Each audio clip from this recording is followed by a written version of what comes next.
Hello, and welcome to episode 31 of Desert Fathers with Bishop Erik Varden.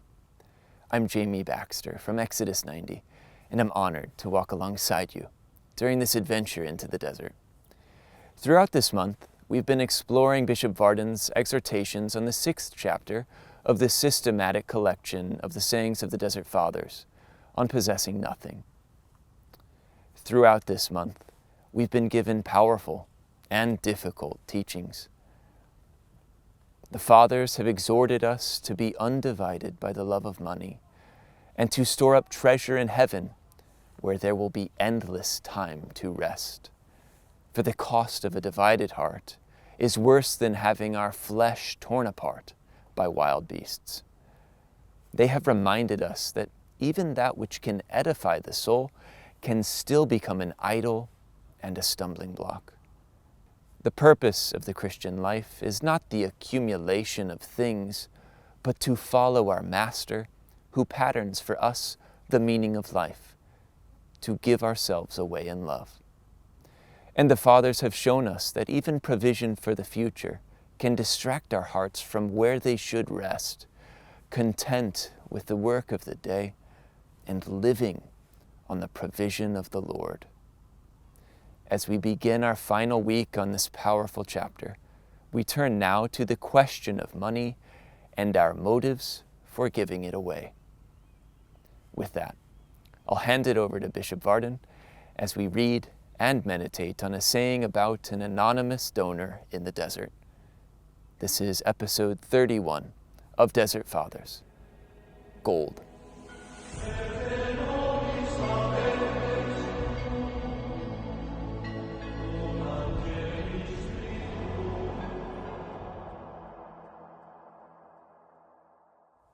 A grand personage came from abroad and brought along a great quantity of gold to Scetis.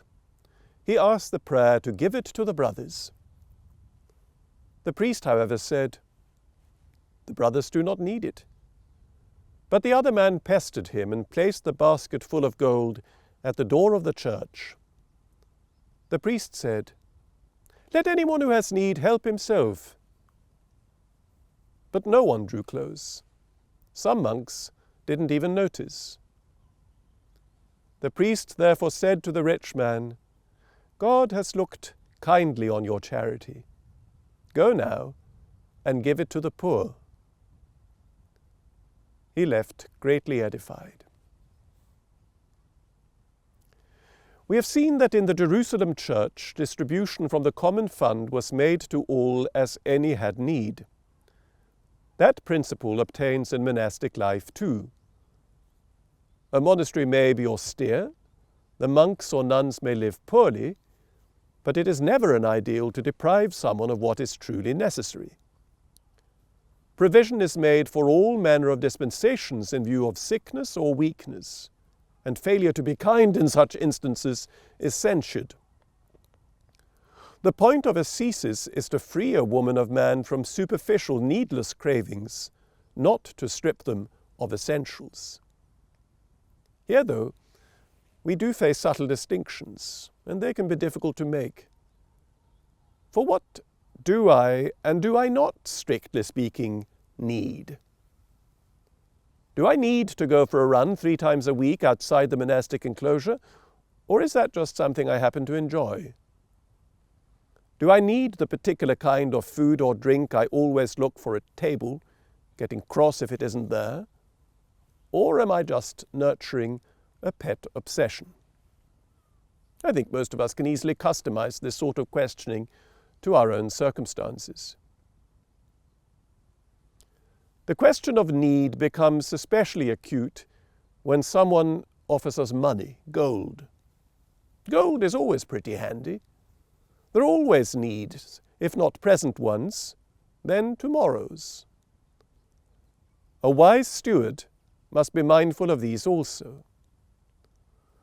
A religious community with many mouths to feed, as well as the poor and guests to look after, is always conscious of resources it lacks. Then there is God's glory to consider. A gift might permit an extraordinary votive offering, a new pair of candlesticks, a splendid icon, a gilded chalice, a pilgrimage. And are not such things too needful if God is God and we owe him choicest worship? Throughout monastic history, long disputes have revolved around such issues, with wise, sincere, and holy people present on all sides. Gold, though, calls for vigilance. Gold has a knack for bringing out the very worst in us. It's not easy to be free before gold, even if we fast, say our prayers, and think of ourselves as jolly spiritual. A passage in the life of Antony is significant in this respect. It occurs at that crucial turning point when, after years of battle against evil in the cemetery, he goes out into the desert in search of the fortress that would become for him a place of great grace. We're so relieved to see our hero restored after his last decisive run-in with the devil, when he cried out to God, "Where were you?" only to hear God affirm, "I was there, Antony, but waited to see you fight." So relieved are we that we might miss two little details that follow. As Antony made his cheerful way into the inner wilderness, he saw a silver dish lying in the sand. Wouldn't it be sensible to take it along? A pious pilgrim might have lost it and be glad to have it restored to him, or it could be given away as alms.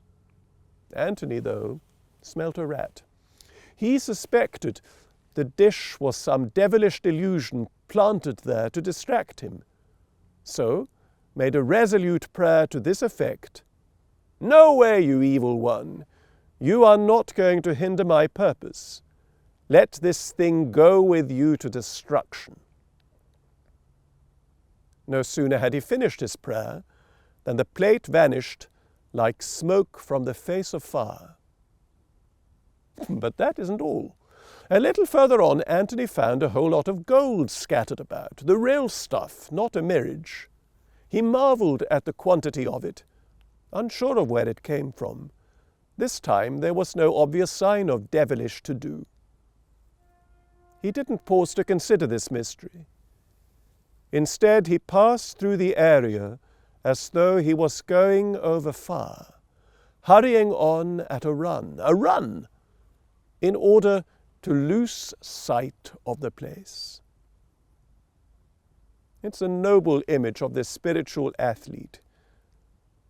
Having stood firm through spectacular temptations that had racked him in spirit, body, and mind, Antony was exposed to one last trial, utterly concrete and mundane, that of filling his pockets with wonga. His resistance shows his stature. For how many gurus, ancient and modern and contemporary, have not fallen headlong into this trap? The brothers of Scetis are worthy sons of such a father. I love the fact that some of them quite failed to notice the gold stashed at the church door. Their minds were on higher things. May ours be likewise. There's one last thing to consider: the donor. In a sense, his gift was spurned. He left, edified, we're told, but perhaps a little humbled too. I can't help thinking of a letter Father John of Valamo wrote in 1955 to a spiritual directee who by post had sent him a watermelon, a luxury in rural Finland in those post-war years. Father John wrote,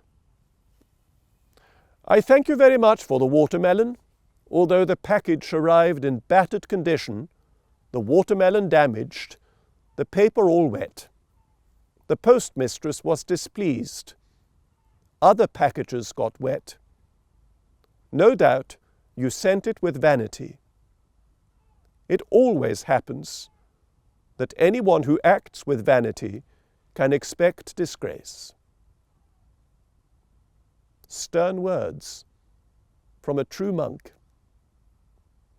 Sometimes we need to hear such words to be freed of our pretension. A grand personage came from abroad and brought along a great quantity of gold to Scetis. He asked the priest to give it to the brothers.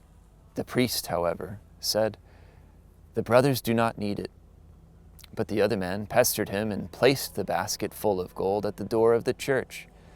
The priest said, "Let anyone who has need help himself." But no one drew close. Some monks did not even notice. The priest therefore said to the rich man, "God has looked kindly on your charity. Go now and give it to the poor." Thank you so much for joining us for this week's episode. If you have been blessed by the podcast, please share it with a friend today. Visit desertfathers.com to subscribe to our email newsletter and to submit a question to Bishop Varden for our next Q&A. That's desertfathers.com. Desert Fathers is brought to you by Exodus 90, produced by EWTN, and written by Bishop Erik Varden. Brothers, as summer comes to a close, join me and thousands of men worldwide in reviving an ancient and powerful devotion to St. Michael the Archangel, called St. Michael's Lent. On August 15th, the Assumption, we will begin 40 days of prayer, asceticism, and fraternity in imitation of St. Francis of Assisi, who observed St. Michael's Lent with great devotion in his time. Download the Exodus 90 app or visit exodus90.com to learn more. We start August 15th. All Holy Fathers and Mothers of the Desert, pray for us.